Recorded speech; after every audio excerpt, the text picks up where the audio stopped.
Live streamed worldwide from the Leadership Studio at the Harvard T.H. Chan School of Public Health. I'm Dean Michelle Williams. The Forum is a collaboration between the Harvard Chan School and independent news media. Each program features a panel of experts addressing some of today's most pressing public health issues. The Forum is one way the school advances the frontiers of public health and makes scientific insights accessible to policymakers and the public. I hope you find this program engaging and informative. Thank you for joining us.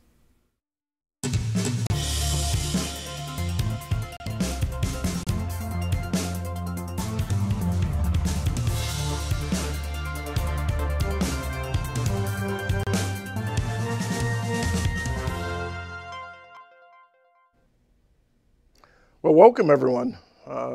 This is going to be an extraordinary discussion and one that is timely, to say the least. My name is Philip Martin. I'm a senior investigative reporter with WGBH in Boston and also contribute to The World, PRI's The World, and I'm today's moderator. Our panelists, starting from my immediate right here, are Oren Siegel. He's the director of the Anti-Defamation League Center on Extremism. We also have David Williams, my friend David Williams, who I've been on the panel with, who's been on the panel with me, or I've been on the panel with him several times. He's the chair of the Department of Social and Behavioral Sciences at the Harvard Chan School here. We have Dipayan Ghosh, who is a fellow at the Harvard Kennedy School and an expert on social media. We'll be talking about that. Maureen Costello, all the way in from Montgomery and Birmingham, Alabama, director of Teaching Tolerance and member of the Southern Poverty Law Center's senior leadership team. And by Fred, joining us remotely, again, Jim Doyle, former senior Menschel Fellow and former governor and Attorney General of Wisconsin, a state that's really in the news these days, isn't it? This event is being presented jointly with PRI's The World and WGBH. And we're streaming live. Just want everyone to get to your Facebook and your social media, because we're streaming live on Facebook and YouTube. This program will include brief questions and answers, and you folks can email questions to the forum at hsph.harvard.edu. I'm going to repeat that again, the forum at hsph.harvard.edu. And you can also participate in a live chat that's happening on the forum site at this very moment. We've seen it. All you have to do is turn on your television, turn on your radio. You've heard people and seen people marching in Virginia shouting, the Jews will not replace us. We've seen a synagogue where a massacre took place. We saw a supermarket, people going out shopping and shot to death because of the color of their skin. Acts of hate and racism, whether online or in person, are painfully visible these days. Statistics from the FBI, as well as from organizations such as the Southern Poverty Law Center and the Anti-Defamation League, confirm that hate crimes are on the rise. Such acts are, of course, not only in the United States. We see this in Europe and other places globally. Just take a look at the streets of Poland, or look at Hungary, or the Philippines, or Brazil, and you see that what they have in common, besides the populism that is the term of choice, is a lot of hate. And today, during Black History Month, we pause, we take a moment to ask what forces are fueling the rise of hate and racism? What's contributing to what we're seeing out here? And what can we do about it? That's the operative question. To give us a snapshot of one disconcerting facet of extremism, let's take a look at a clip from the Anti-Defamation League. This clip illustrates the explosive growth of white supremacist propaganda on college campuses.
I'm going to turn to Oren right now. Oren, your organization's been tracking, looking at the data for years.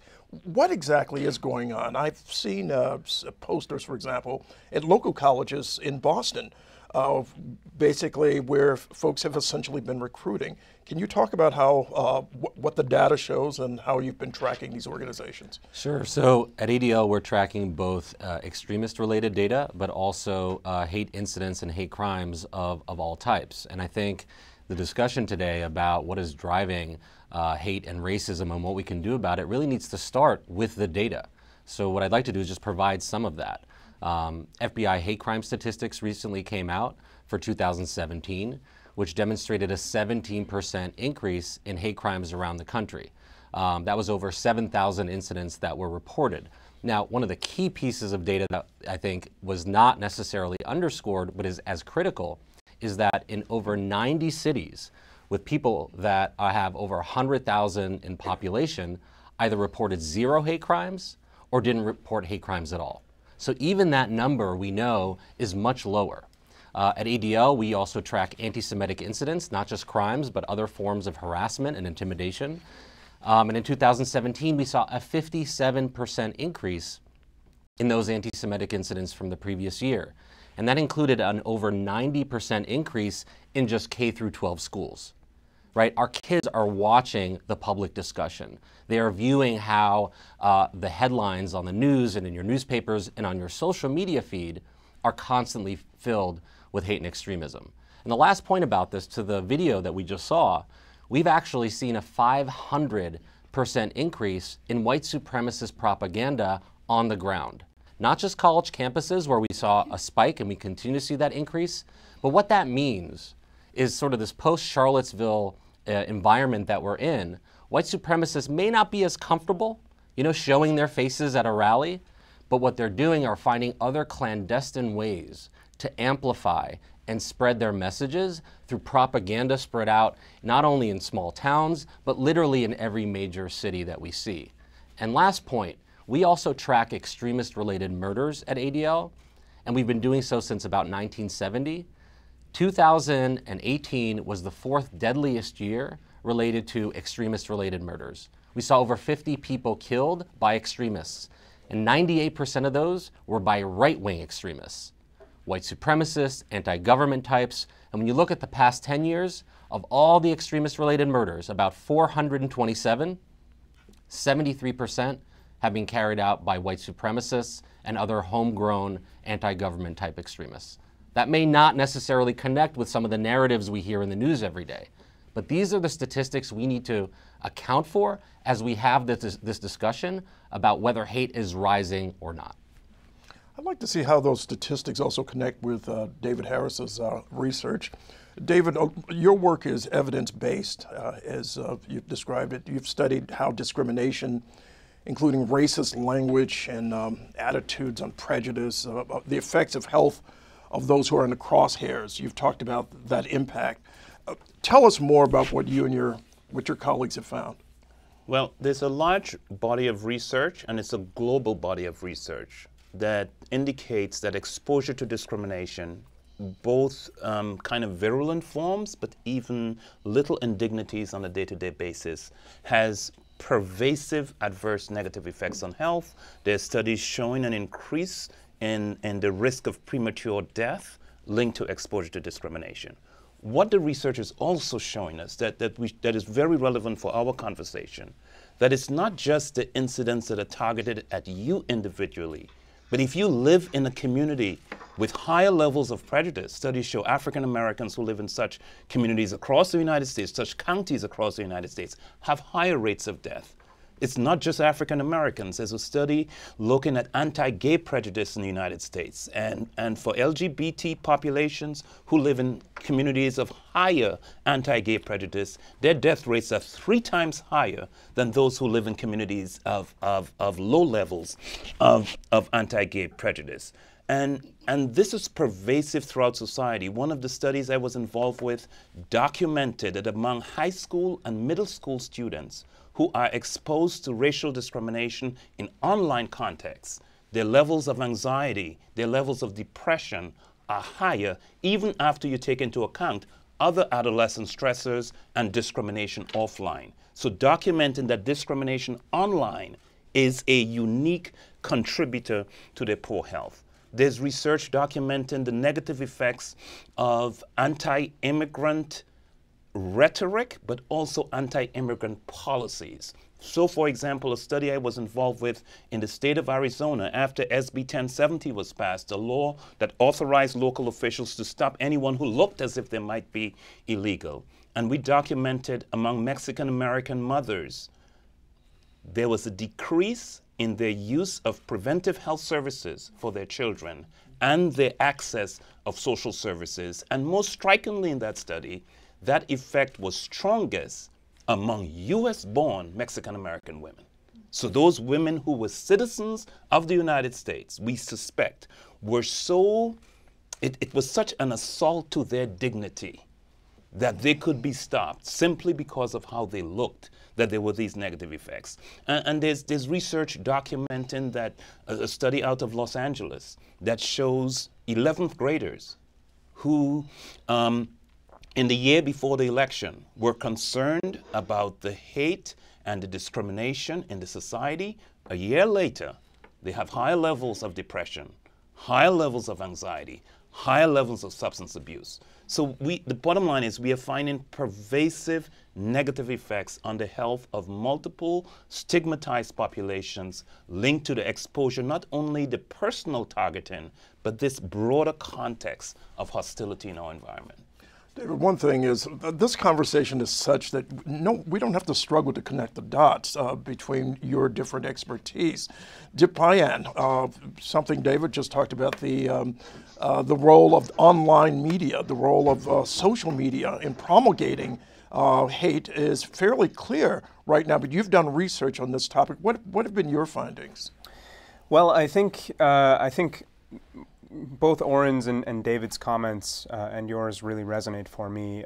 When we think about some of the memes that have risen over the past few years, or even particular instances of hate. So, for example, the frog meme, or instances of hate against particular classes of the U.S. population, really pushed by other groups. The thing that we really have to think about is why is this happening? What is the infrastructure that is enabling the spread and the pervasiveness, as David has suggested, of all of this content being consumed? Why is it having such an impact on the internet? And what I'd suggest is that it is about the infrastructure. It is about the commercial regime that sits behind these internet platforms, from YouTube to Facebook to Twitter to even some of the newer platforms.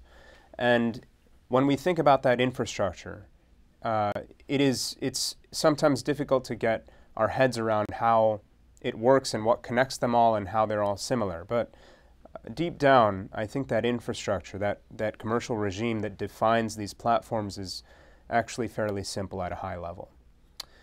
First of all, these platforms they develop very compelling services, like Messenger, or like the news feed, or like the Twitter feed, or like the YouTube system, to such an extent that they're, as some psychologists have suggested, addictive. And this has prevented other services from actually challenging these services to the extent that they're limiting competition on the internet. Second, through these services that are dominating the internet, these companies are hoovering up large amounts of data of our personal information through our engagement on the news feed, as well as through purchases of data from third parties, as well as from third-party websites, to develop behavioral profiles on us. And those first two pillars move us to the third, which is that these companies develop very precise and sophisticated algorithms that do two things: curate content in our social feeds and target ads at us based on our behavioral profile and based on our extensive use of these platforms. And so what I'd suggest is that this infrastructure has grown up in this way for 20 years, as we've seen Facebook and Google come to the fore in the global economy, and really taken over the internet commercially, to the extent that these impacts against hate are not really these companies are not really challenged from a business perspective to do anything about it, until and unless the public sentiment rises up so much that they have to actually start to address it. What I'd suggest is that we draw on the tremendous public sentiment against hate, against the spread of disinformation, against the spread of algorithmic discrimination, and take this opportunity in the next couple of years to push a regime, a regulatory regime that addresses the harms of that business model, so that we have better competition on the internet, so that we have better privacy, so that we can have better transparency into the ways that these algorithms work. And what I'd suggest is that that can start to address, in the long run, this spread of hate issue, which is really challenging us in really difficult ways. Okay. The content, online content that you, Oren, David Williams have talked about, this stuff, of course, is being consumed by everyone. It's across the board. But it's mainly being consumed by young people when you talk about online platforms. And we talk about teaching tolerance, both the name of the organization and an objective of the organization. What are you finding in terms of, Maureen, in terms of young people, the reception, and what are you finding in the schools? How are the schools being shaped by all of this? What we're finding is that schools are not immune to the climate that is, pervasive in the United States. Teaching tolerance has always operated to reduce prejudice in schools and to improve intergroup relations among students. But we've always heard about hate incidents. Starting in 2016, we became aware that there were more incidents happening as a result of the rhetoric of the presidential campaign, and we surveyed teachers, and as a result, we came out with 2 reports in 2016 that showed three alarming phenomena. The first, of course, was that teachers were reporting that marginalized students, whether they be immigrants, LGBT students, students of color generally, religious minorities, were feeling high levels of anxiety, and that has been supported by subsequent studies, one out of UCLA last year, that have just said this has continued. The second finding was that bullying, which has been a long-standing concern of educators, had taken on a kind of political tint, and that we might consider it that it had been that politics had weaponized bullying in a way, and that the kind of rhetoric that was being mentioned in political campaigns was now being used against vulnerable students. And the third thing we found was that teachers were really uncertain about how to handle this, not only about how to support marginalized children, how to kind of contain the hate that they were seeing emerging, and finally even how to talk about politics and the election in a way that would itself not seem partisan. We've been tracking hate incidents at schools, and by hate incidents at schools, we're not talking about hate crimes necessarily. We're talking about harassment, disparaging remarks, negative behaviors that target a group of people based on their identity. It's very hard to say whether they have increased because no one really was tracking this very closely prior to the last couple of years. But what we've seen is a regular number of incidents. And as the FBI hate crime data showed, 25% of the hate crimes happened in schools from K through college. We're about to release a report next month in which we've looked at both news reports of hate incidents and also data gathered from educators. And what we can tell you is that anti-Semitism is on the rise, racial harassment is on the rise, anti-immigrant, anti-LGBT, anti-Muslim harassment, are all happening at schools with a terribly detrimental effect on students, most of whom, over 51%, are children of color, and they come from these marginalized groups. So obviously this is not only a public health crisis of sorts, but also a problem about making schools effective in doing what they're supposed to do, which is educate. You cannot educate when children don't feel safe. I would just lead by saying that what we've also discovered, and this will be in our report, is that the vast majority of incidents at schools never get reported in the news media, that probably fewer than 5% are reported. And that for many, many children, they're being exposed to hateful language and to disparaging remarks in a hostile environment in the very place where they should feel safest. In the last 2 years, probably especially, you've seen a lot of kids being emboldened of chants, of all types of things that perhaps you hadn't seen before. I don't think we could divorce a lot of this from the political atmosphere. And to that end, I'd like to turn to Jim, we're talking to remotely. He's out in Wisconsin. Jim, as former Attorney General, as a former governor, what role are you seeing in terms of the law, but more importantly, politics in promulgating and then propagating hate? Well, first on the law, let me say I argued before the United States Supreme Court in the 1990s the first case that went to them on hate crimes, in which they upheld the right of a state, the ability of a state to impose harsher sanctions on people that commit crimes motivated by racial, gender, other kinds of biases. And it was a big win at the time. But I think we all have to recognize that the law, and it's critical, I should say, that those laws be enforced and people understand that the law is on one side of this issue, it's not on the other side, that the law is on the side that people ought to be able to live freely in this country, and they ought to live freely in a way that they are not harassed, harmed because of their race, their religion, their sexual orientation, whatever. But we ought to recognize that the law is for the issues that have been talked about, the demeaning statements in schools, the low-level, street-level interaction between a police officer and somebody on the street that can be so demeaning, that have the kind of harms that Professor Williams has documented, that the law is a pretty ham-fisted way to deal with those and doesn't really get to those kinds of very significant issues. That's where politics becomes so important and where leadership becomes so important.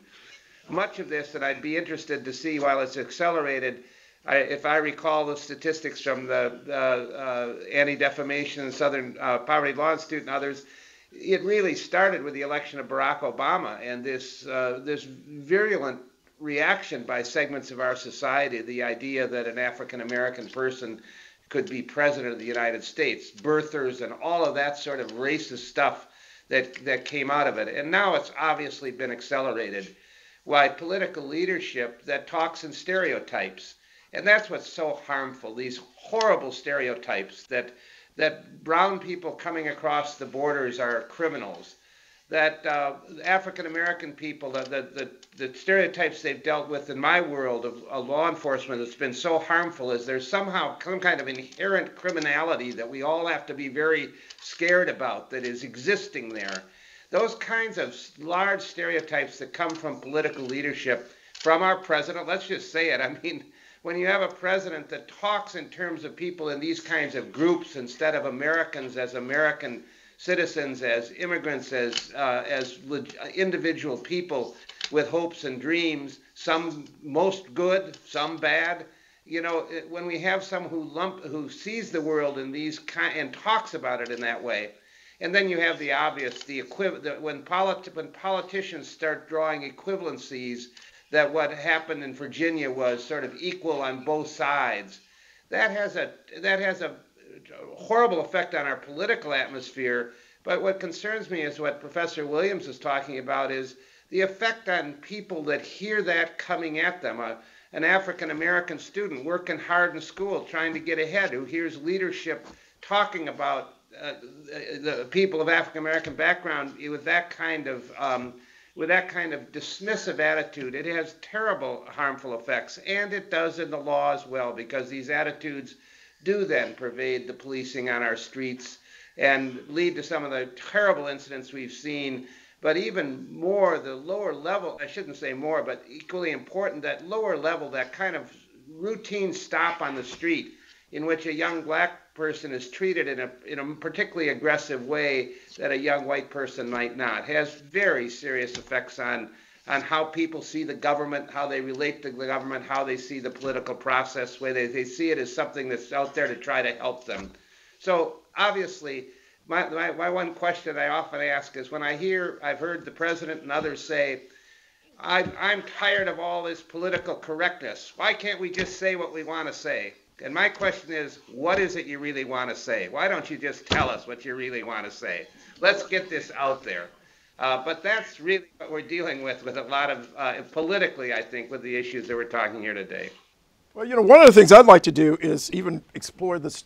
We might not have the time to do it here, but even explore the term political correctness. What does that mean usually and often? And the other point that you just made, and I'm going to address this to our panel in a few minutes, is that about the role of the president. It's the elephant in the room. But it's one that I think we have to explore. Before we do that, I want to turn to another clip. This one by Teaching Tolerance. This is a clip, part of a film they put together called "Mix It Up at Lunch." Mix It Up Day was a very fun day. I got to see more people mingling and getting along with people that they usually don't necessarily talk to or even look at. And it was a very fun thing to see that people were being proactive and getting in with other kids. I loved the whole day. Even though it seemed chaotic, I loved everything they did because it's our kids speaking to our kids, which is what we need. We need interaction between our students so that they understand. And hopefully, even though they took it as acting or just singing, they'll go home tonight or this afternoon or even think about it tomorrow. You know, what they said really will make a difference if I just stand up. Or if I learn that I'm different from somebody else, and it's okay. And that's my message that I hope they perceive from today, whether it be today, tomorrow. But I think the whole thing was a shining moment for me, just to have them involved and work with each other. My advice to give to other students is to keep their eyes open, don't shut off and jump to conclusions, to just participate, because I promise it's very rewarding in the end.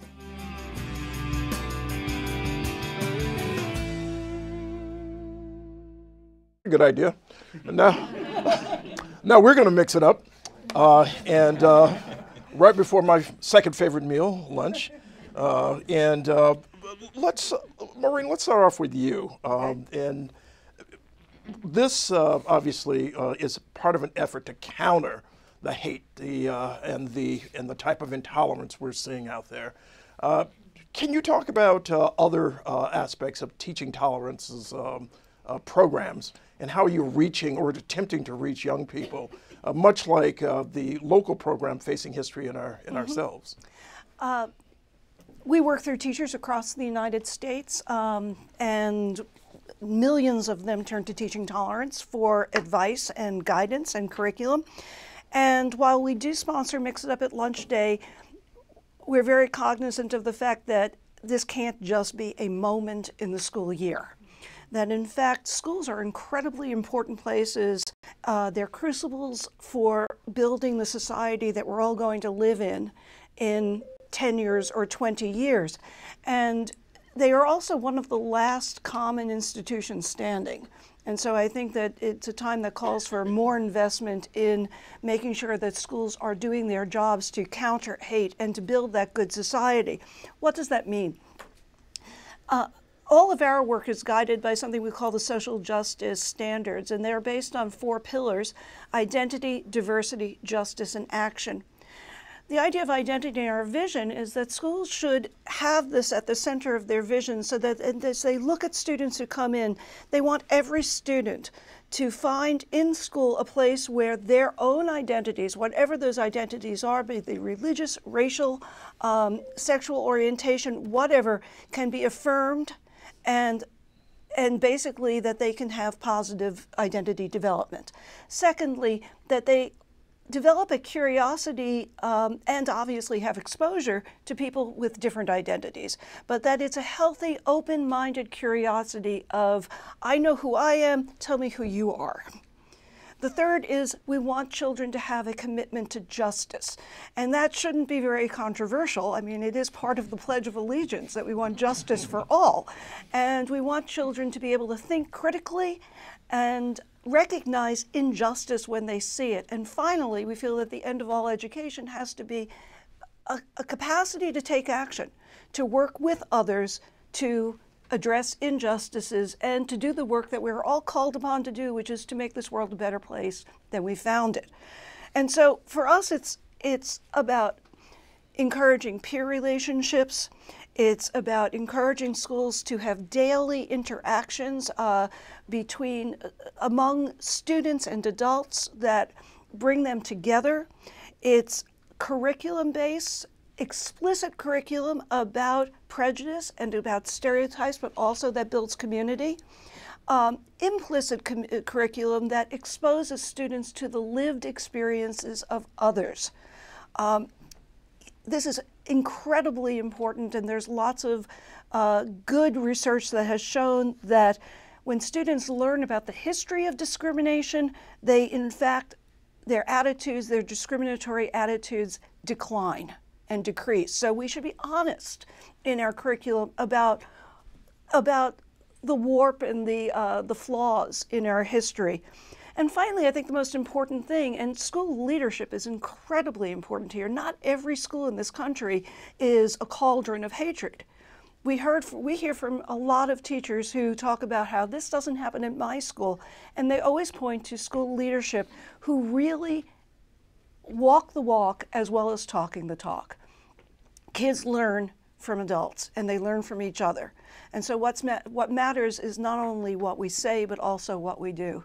And that means that we have to greet every person who comes into that school and treat them as a deserving human being who deserves our respect. You know, it's funny that when I'm thinking about the whole notion of trying to engender empathy, which is which is what your program does, which is what the World of Difference program does. You're also dealing, however, with a larger message that's coming across, for example, oftentimes on Twitter, a huge megaphone that certain individuals have in order to promulgate a particular message.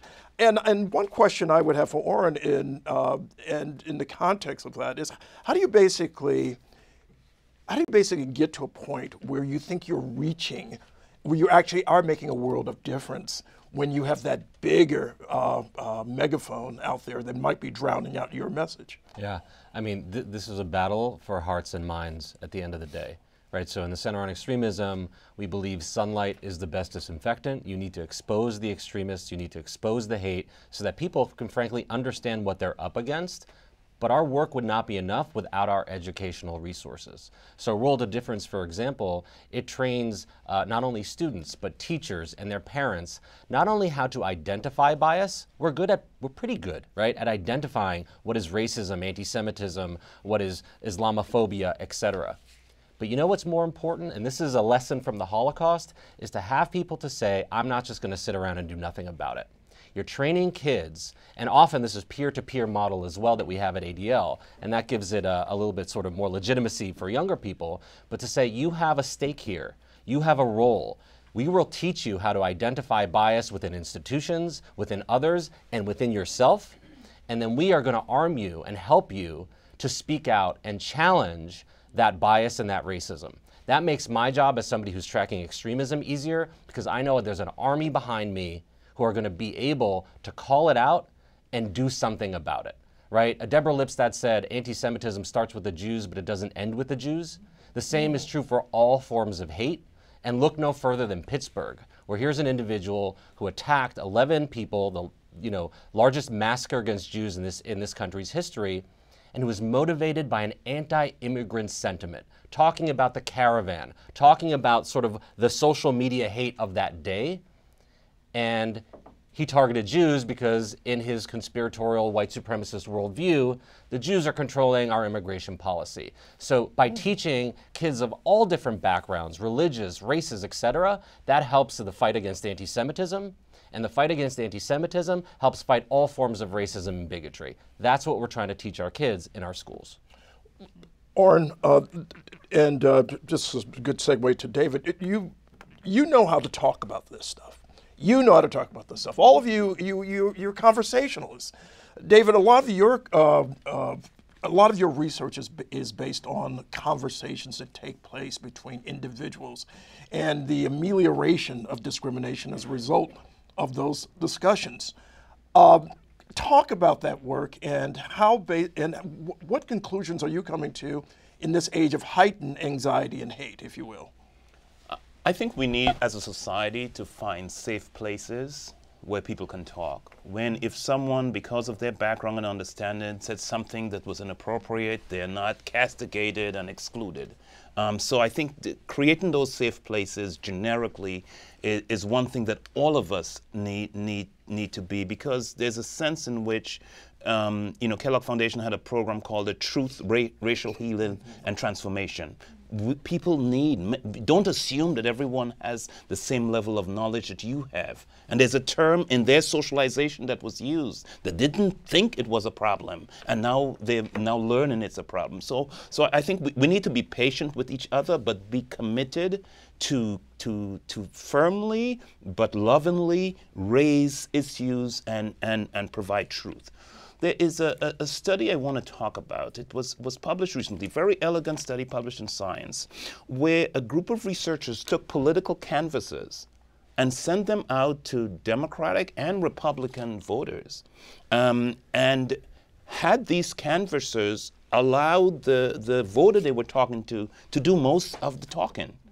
And their job was to find ways to link an experience in the life of the canvasser, to think of some experience they had when they had been treated negatively, and then to link that to how transgender individuals would feel when they are treated negatively.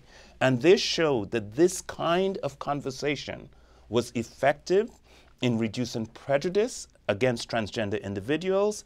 It was effective in increasing levels of support for policies to ensure anti-discrimination legislation towards transgender individuals. And what they would say is the key is the specific language and conversation that was used to engender this. And this organization out in Southern California who does this work, they tested 13,000 conversations first to find the right kind of conversation that nonetheless can open the door to help to build empathy. And I think the building of empathy, of putting ourselves in the shoes of another, is one of the keys to building the kind of tolerance that we need in our society. One of the cauldrons that we're seeing where empathy is basically being challenged, where it's contravened, it seems to be taking place online. I think about Reddit, for example, which has become a platform for abuse and for a lot of haters. And Dipayan, how are you basically finding Reddit and other social media platforms? Are the conversations that David talked about and the efforts toward empathy, can they possibly take place on online platforms that seem to have been basically subsumed by the haters? Wow, it's very difficult, I think. I think it's very difficult. To cite another study, a different study, MIT researchers showed about just a few months ago in a paper, I believe in Science or Nature, that falsehoods travel 20 times faster than the truth. and they travel faster, they travel farther, and they reach deeper into social networks, meaning to individual people using Twitter, which was the social network that these researchers analyzed. I think what that suggests is that, well, falsehood and hate and disinformation are all linked together. And in the practice of spreading hate online on social networks, or the practice of spreading disinformation, we've seen over and over and over again that propagators of this kind of content are really linking the two and trying to hit those thin cracks in American society and pound them over and over and over again and fracture society by targeting ads or targeting content or pulling people into filter bubbles and showering them with content about a particular political issue that triggers hatred or triggers discriminatory action going forward. And I think to really resolve that kind of issue, we have to revisit the business model. We have to think again about how do Facebook, Twitter, YouTube, how do they work? It's about these services, it's about the collection of data to drive behavioral profiling, and it's about these algorithms that target ads and curate content. And to really address hate speech in the long run,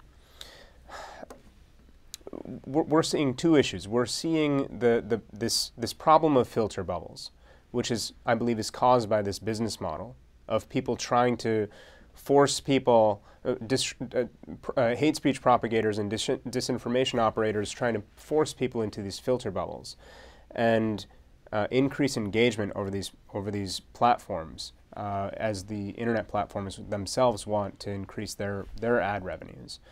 And we're seeing this problem of pushing content against those thin cracks to try to break people or break their will to be tolerant. I think the only place to start then is to address that infrastructure, and that's going to require a lot of political will.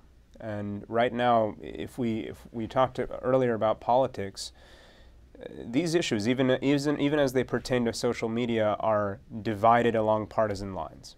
When I worked in the White House during the Obama administration, we saw this, and it was very difficult to do anything about it.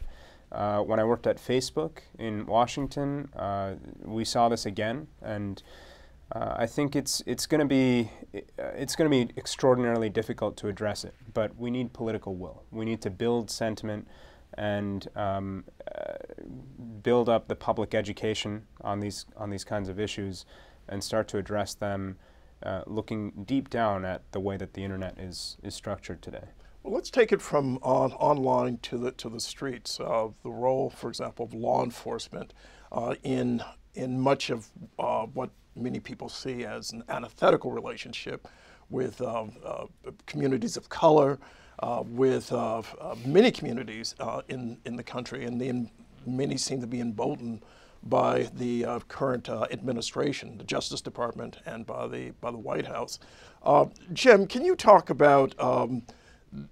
And then I'm going to ask the panel pretty much the panel here, pretty much the same question. Can you talk about the role that police officers are playing in terms of, if you will, the receptivity to a lot of these negative messages that are being, if you will, being seen as messages of hate?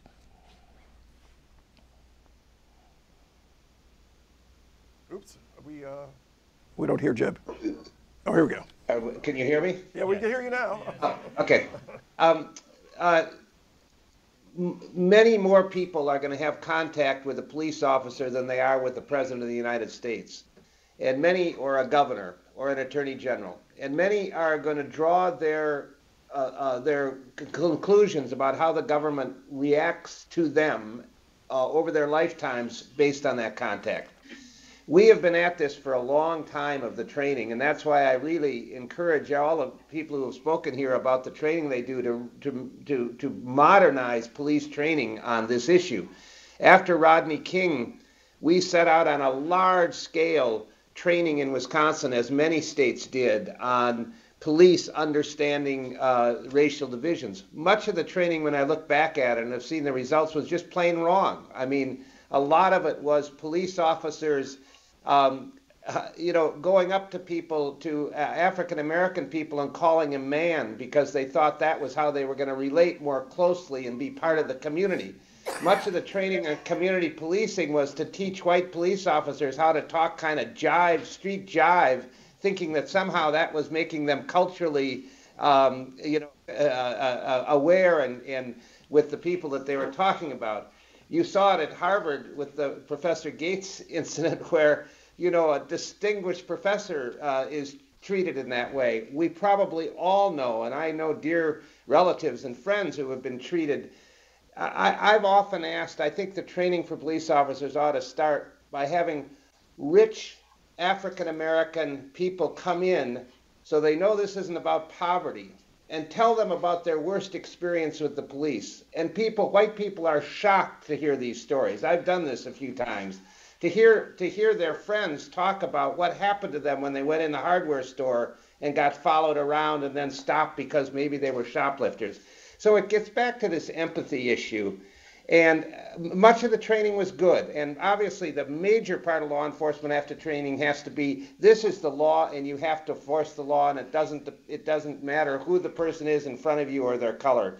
But when you get into these deeper assumptions that people have, and many police officers are not immune to them, that for some genetic reason, black people have more criminal disposition than white people, that's at the heart of much of what we're talking about here, and that gets reinforced politically.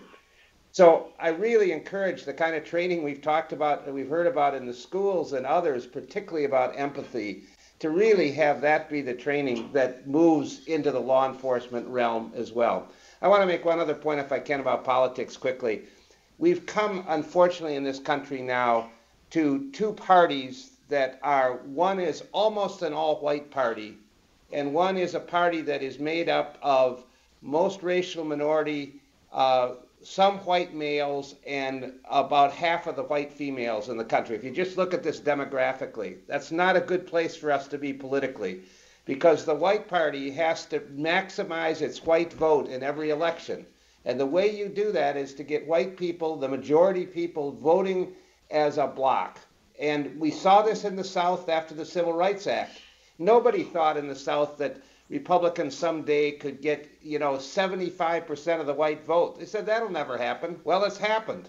And now you are seeing that same thing happening politically. And the result is on the messaging issue that we've talked about, there are political incentives now that are exploited, as was just described on the internet. What do we know about what the Russians did? Some of that's come out as they exploited racial divisions by putting all kinds of stuff out on the internet that both after police shootings that inflamed both sides. That's how they know they can get to us. And our politics is now driving us into that same position where one side benefits from inflaming it and the other side benefits by trying to make sure that all of the people of minority background in the country are voting for their party. And we now are in a very, very difficult political place. We've been here for a long time, but it has now gotten, if you just look at the numbers and the vote and how it breaks down by race, it is just stark. We have parties that are divided on this issue. I got to tell you, we could talk about this, folks, for days because it's so much to talk about. We have time at this point for just a few questions from our listeners and our viewers. This question is from Michael, and he says, clearly there are a host of levels that impact racism, institutional, cultural, etc. What is our best chance of changing racism on an individual level? I'm going to direct this one right now to David and then to the rest of our panel. It's a big challenge. I think I would say we need to raise awareness levels. So what's happening with teaching tolerance so that people are knowledgeable. And I would say that the media has a powerful role to play. we have seen, now I'm not suggesting in any way, shape, or form that we've solved the problem, but we have seen striking declines in the levels of prejudice against LGBT populations in the United States. That has not happened by chance. Much of that has been linked in scientific research to explicit strategies that were implemented in the media that has led to reductions of prejudice. And I think we need to change the culture. We need to change what people think. And the media and other larger cultural institutions, like religious institutions, can also play an important role in changing the very culture around these issues. Oren? Yeah, I mean, this is a $64,000 question, or the $1 million question. I mean, I do think this, you know, in tracking extremism of all types and narratives, especially online, I am always disappointed by the lack of content that tells the other side of the story, right? So if you go onto YouTube and you put 9/11, you want to learn about what happened, and younger people are not quite sure what happened because they weren't alive, it's only a couple of suggestions, right, away from conspiracy theories. And these are our more mainstream platforms that are being exploited by those who are giving these false narratives, these hateful narratives. So I do think creating an opportunity for people to create content, not just that counters it, that's difficult, but to have a place to develop your own narratives is part of that effort of creating critical thinking. You know, not only think about what you're seeing and what you're bringing in, and think about who's trying to sort of fool you and try to trick you and brainwash you into having these hateful beliefs, but you need to have an opportunity to then leverage other types of content. You know, I learn about new technologies from two places, from extremists and from my 7-year-old son, right? And so we need to be able to arm our youth with the ability to tell their stories in compelling ways that are as sexy and cool and interesting as those who have those hateful ideas. One of the questions I do want to ask, and the little time that we have, is, Marina DePayet, are you seeing, what is the impact of what we're seeing outside of the United States? What impact is that having on, if you will, thoughts about intolerance here in the United States? Out of Hungary, for example, where you see Roma under assault, where you see immigration has become an issue that has been defined as us versus them, like here in the United States. What's your view about that, the impact? I don't think that we're seeing it explicitly on school children, for instance, or even on educators, but I think that a lot of the language and the ideas that are coming out of Europe are being amplified in social media here in the United States, and nobody is paying attention to where they're coming from, basically.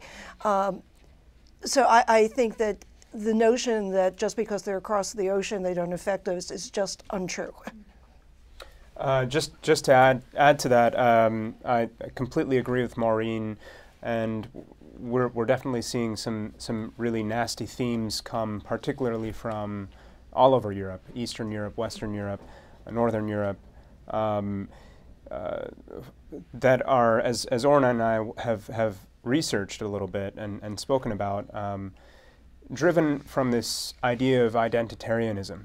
And that is definitely shaping a lot of kind of cultural creation of this or this ethos that we are better and they're worse. And I think that people like Richard Spencer and people like that in the United States have certainly subsumed that message and projected it here, and that's obviously dangerous.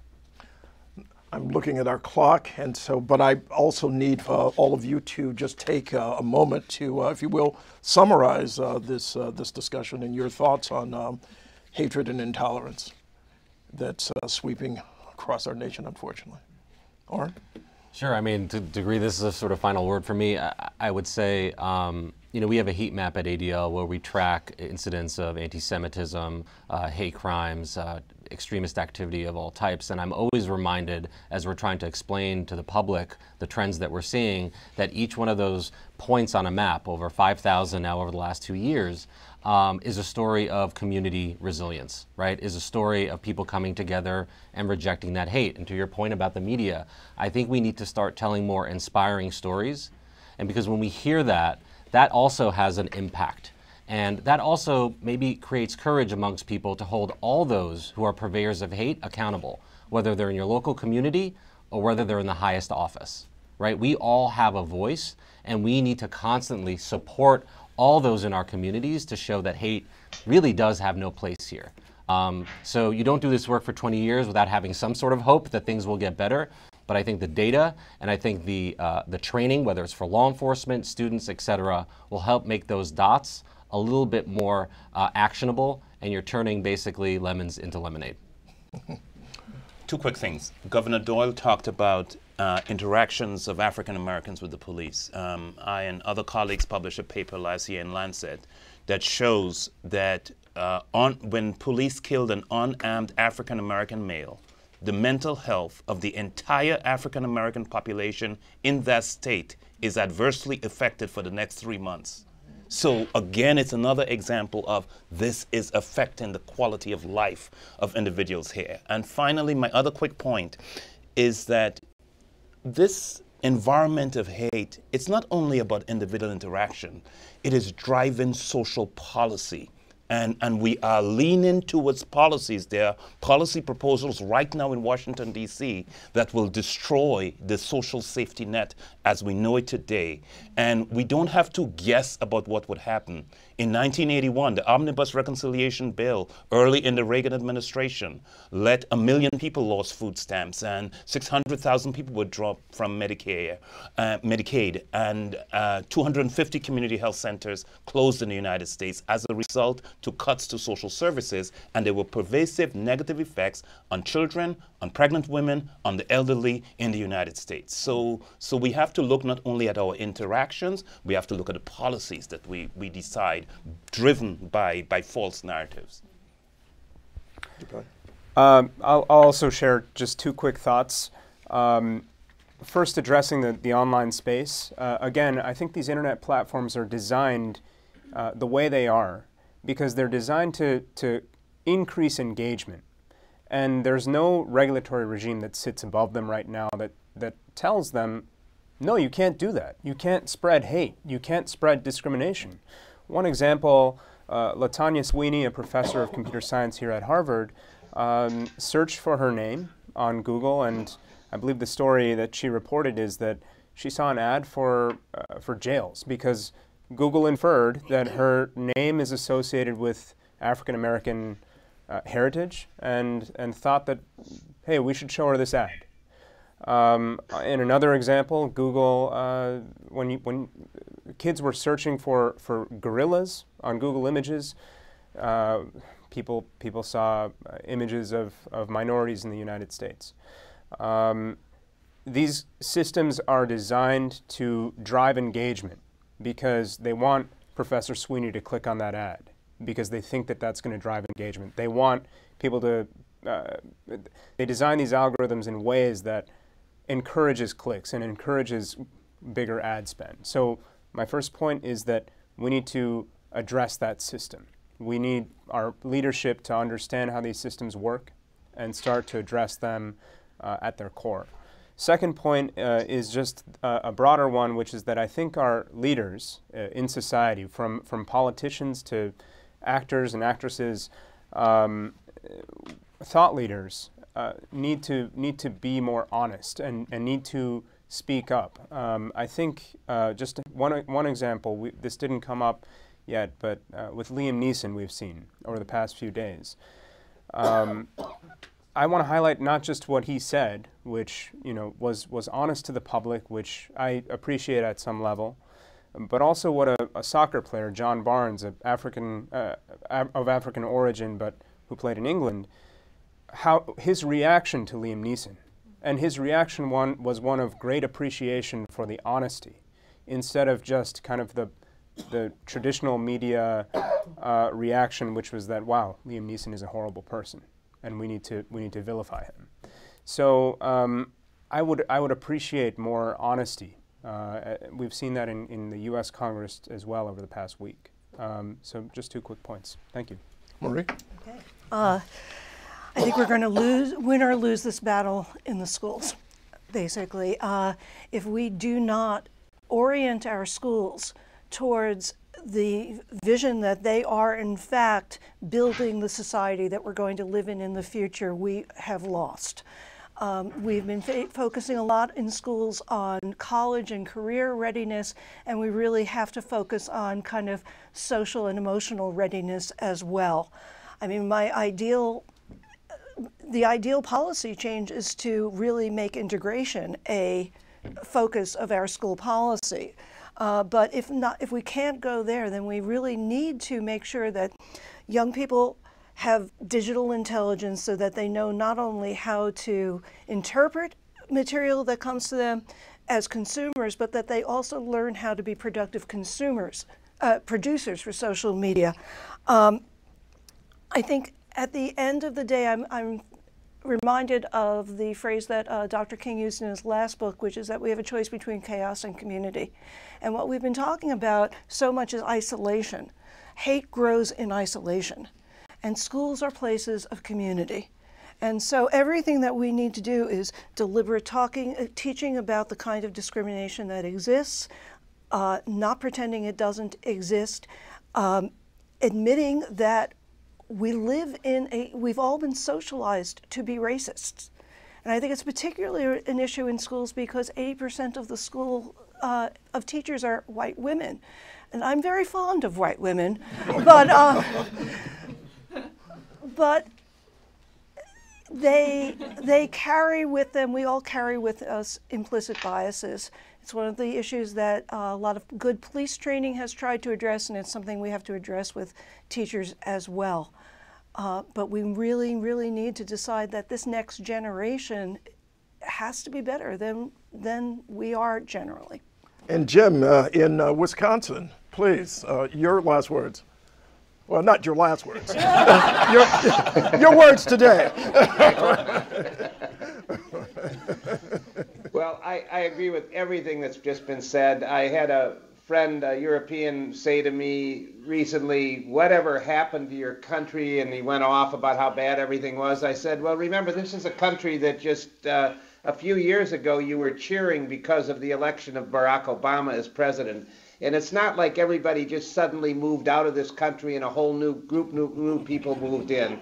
But what happened is we are a complicated country. And while we've talked about the problems here, we are a country of great tolerance and of acceptance. And in our schools and churches, and much of the work that's being done here, police officers all across the country are doing really, really important things on this. So I'm going to end this, if I could, just politically, which is in Wisconsin, and we weren't unique. In this last election, in November, we had more people vote in an off-year election than at any time since the Second World War, and a massive turnout at presidential levels. And it was a very, very close vote. And I will say the person I wanted to win won, but that's beside the point. The point is, we do have a very, very engaged political world right now. And all of the education we've talked about, the issues of implicit bias, of tolerance, the more we talk about that in all the ways we've talked about here today, really affect how current voters and younger people who are going to be becoming voters will vote. And that's how in a democracy, back to Professor Williams' comments about the policies that make the difference, that's how we try to make sure the policies we want are effectuated. And so it is really critical that we have a very, very engaged political body. And I'll give President Trump credit for this. He has truly engaged the American people. And we are seeing voting turnout like we have never seen before. And that's a good thing. And that politically is the way you address these issues. Jim, thank you. And on that note, I want to thank our panel, Jim, Maureen, Payan, David, and Oren. And I'd like to thank you, our audience, for taking part in this forum. Let me mention also that's something that's coming up on March 4th, another event. And I'm going to read this. This is the Dr. Lawrence and Roberta Cohn forums, Deaths from Pregnancy and Childbirth. Why are more U.S. mothers dying, and what can be done? This is also presented jointly by PRI, The World, and WGBH. I'd like to thank you, and I'd like to thank our panel. Engaging discussion. There's a lot of work to be done, obviously, and you've begun that work, and you are carrying out that work every day. Thank you very much, and I thank you.